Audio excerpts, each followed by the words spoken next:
Hey, how's it going? I want to make a quick video on doing some carburetor repair on one of these 20 horse overhead valve V-twins that are on a lot of these MTD or Murray lawnmowers. This is an old, well, it's I think like a 2000 model, and it's been sitting a long time, as you can see up in my shed. And I went ahead and took the cover off. What happens is, I've had it happen a lot in the past. You basically it'll only run with the choke about halfway out, and it's actually a fairly simple fix, but I just want to make a video quick on what you need to do. And the first part, you're gonna have to pull the hood off, which there's only like I think 1, 2, then 2 bolts underneath here and 2 on the other side, and unplug the lights and the whole hood will come right off. You gotta excuse me, I got a cold. It's middle of summer and it's dark out, so it's going to be a little bit harder to see it, but you're going to get a good idea. The biggest problem with this, I'm going to cut right to the chase, is if you look right under here, there's a fuel, might not even need my other light. This is a fuel shut off for a low oil pressure. Once it reaches low oil pressure, that it loses its voltage there, and inside this fuel ball right here down on the bottom, there's like a, I guess, a nozzle or orifice, as you want to call. And if you have these carburetors sitting for any amount of time with gas in them, of course that gas basically gums up and turns kind of crappy, and you're going to get what happens. And usually, you know, you can pull the whole carburetor completely off and clean it, which I did that, and I might do that on here. Or you can take 2 bolts, which are hard to get at. They're right there and right there. And normally they're locked on, they're pretty damn good, so they're hard to get off.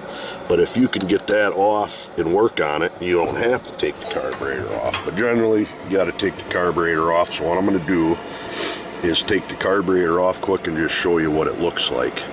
I got most everything loose, and of course you got to, you know, for the air filter, take your air filter cover off, and your filter itself, and then a pre-screen filter. There's no bolts down in there, but then you got this bolt. They're 10 millimeter, one there. There's a couple around the side of this, the entire motor. Them we're gonna have to get loose, and there's 4 screws that hold this on, which of course, like I said, I got that loose. And with these bolts all loose, you don't have to pull them all the way out. Basically your shroud to your motor is going to come right off. You'll end up unhooking your fuel line, which I'm going to do, and then taking off your carburetor, which is, there's 4 bolts, 1 there, 1 under there, 1 there, and 1 there. And then you're going to have to unhook linkage, unscrew this, you know, and take your this is for your choke, take that off, which is fairly simple. And this you'll be taking off once you have your carburetor loose, and you can maneuver it around. You pop that right out, and then you're going to unplug your low oil shutdown. So I'm going to go ahead and pop that carburetor off. I might turn the video on. Oh, I cut my finger. And show you, you know, the sequence is taking it out. Alright, I took off the choke cable. I got them 4 bolts out, which it's not that bad. Now this carburetor, of course, is going to be full of oil. I got my damn kids driving a little 4-wheeler around making noise, so apologize in advance. But you're going to lift your carburetor up in this bracket, or this right here, that connector for your throttle. You got to tip the carburetor sideways, of course, and I can't hold the camera at the same time, but there, it popped out. That'll pop right out of there. Then you just unplug that guy right there. So I'm going to unplug that and take it over somewhere quiet in the light and show you.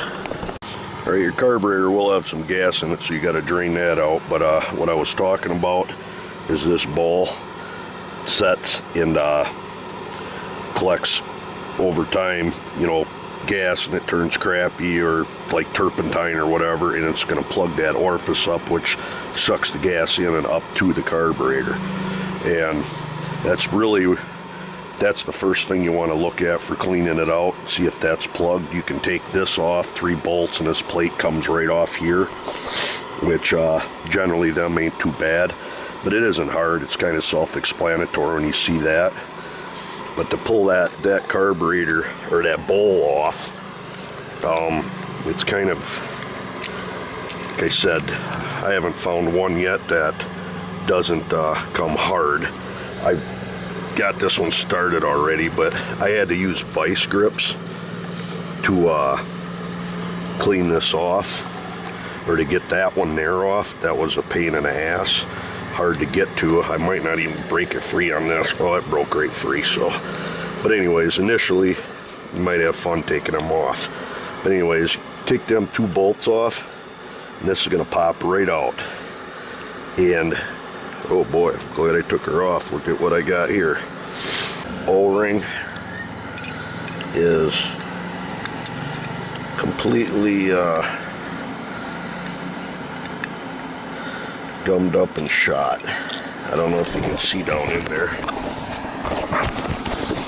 but there's an O-ring around there that this here sets down inside and presses on, and it looks like that O-ring, I might have to look and see if I got a replacement.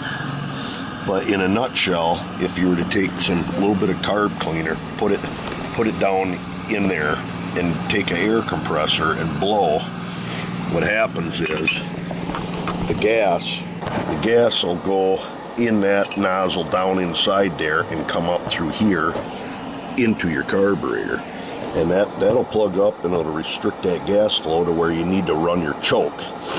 And that, like I said, always seems to be the biggest problem. Now you can take your float off, which is just a pin here, and that float will pop right out, and there's little orifices down inside there you can clean up, but generally them don't plug up much. But just spray carb cleaner in there and whatnot, and you're good to go. But I would recommend going with this first. But once I put that in, if you run a compressor, spray the air down in here, it'll blow crud back out that way, and then flush it out good, and you're good to go. Alright, I got the O-ring back on there, so we'll go ahead and put it back together, and got it cleaned out pretty good. Now when you go ahead and put this back on, make sure you're putting this back on the right side, because it can only go on one side. And just remember how you did it when you took it off. That sets on, and I'm going to get her bolted down now. One thing, when you do put this carburetor back on, make sure you got them orange O-rings in there, you know, and then this is all cleaned up real good. Like I said, you can take that cover off there with them 3 screws, and there's some orifices and stuff down in there you can spray out with a, you know, air compressor and carburetor cleaner. But yeah, I guess it's a good safety measure since you got everything apart. But go ahead and get everything put back on, and the same way you took it off, and you should be able to run without having to run your choke on. One thing I did forget is this little rubber grommet that goes into the intake. That pops out, and you got to pop that back in, which is, you know, no real big deal. I got the carburetor hooked back up, fuel line is all hooked up, everything is hooked up and bolted on, and I'm going to test start it. Hopefully she'll go without a hitch. Choke it. Now, I used to not run without the choke on. I just shut the choke off.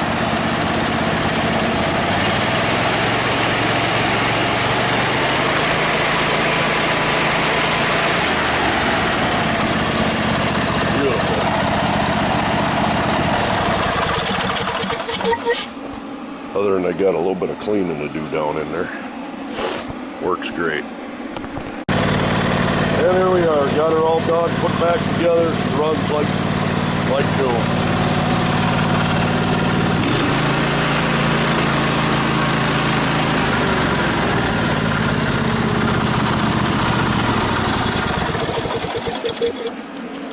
pretty, I'd say about an hour's worth of work to pull that carburetor off and clean that out, but it's well worth it.